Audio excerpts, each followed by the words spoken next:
ডাক্তারের সাদা অ্যাপ্রন গায়ে জড়ানোর স্বপ্ন কি তবে বাড়তি চাপের কাছে হেরে গেল? পরীক্ষার ঠিক মুখেই দুর্গাপুরের রাজবাঁধ অঞ্চলে এক বেসরকারি মেডিকেল কলেজ হাসপাতালের হস্টেল থেকে উদ্ধার হলো প্রথম বর্ষের এক ডাক্তারি পড়ুয়ার ঝুলন্ত দেহ। চিকিৎসাবিদ্যার পড়াশোনার অতিরিক্ত মানসিক চাপ নিয়ে ফের একবার উঠেছে বড়সড় প্রশ্ন।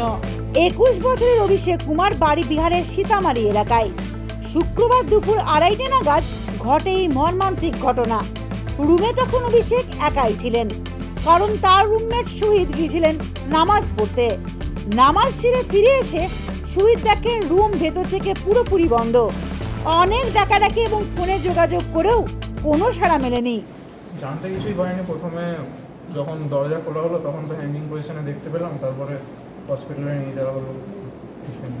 কি কারণে কখন আমরা যখন ওর রুমমেট যখন এলো নামাজ পড়ে এসে যখন খুলছে না দেখে সামনের রুম থেকে আরেকজনকে ডাকলো, উপরের জানলা দিয়ে উপরের যে ইয়েটা আছে সেখান থেকে দেখা গেল রাস্তা দিয়ে। তখন হ্যাং আসতে মনে হচ্ছে ডিপ্রেশনের কারণ। এরপর সন্দেহ হয় সহপাঠীরা চেয়ার এনে জানালার ফাঁক দিয়ে উকি দিতেই দেখতে পান অভিষেকের ঝুলন্ত দেহ। তড়িঘড়ি দরজা ভেঙে উদ্ধার হয় তার নিথর দেহ। খবর পাওয়া মাত্রই ঘটনাস্থলে পৌঁছায় কাকসা থানার পুলিশ। প্রাথমিক তদন্ত সেরে ইতিমধ্যেই দেহটি ময়না তদন্তের জন্য পাঠানো হয়েছে।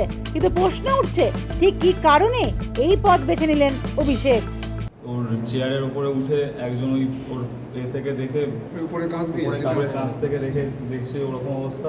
কি অবস্থা দেখছে তখন হ্যাঙ্গিং পজিশনে আছে। কিসের সঙ্গে? পাঙ্গার সাথে। আচ্ছা, তো তারপরে ওকে নামানো হয়েছে।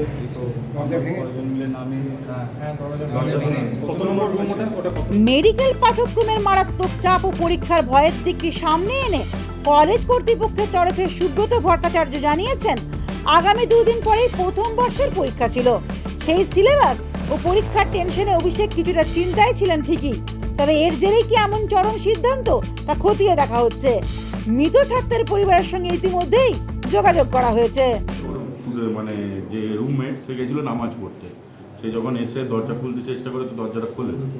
হ্যাঁ, তো রুমে বারবার ধাক্কা দিয়েও দরজা খোলে না। শেষে দরজা ভেঙে ঢুকে দেখে যে অভিষেক কুমার বলে যে ছেলে, সে হ্যাং করেছে, নিজেকে সুসাইড করেছে। ভেতর থেকে দরজা বন্ধ ছিল। ভেতর থেকে দরজা এখন এটা বোঝা যাচ্ছে না। ওদের বন্ধু বান্ধবদের সাথে কথা বলবে, সবার সাথে কথা বলে হতে পারে একটা এক্সাম প্রেশারের ব্যাপার হতে পারে, কিন্তু সেটাও শিওর নয় কেউ।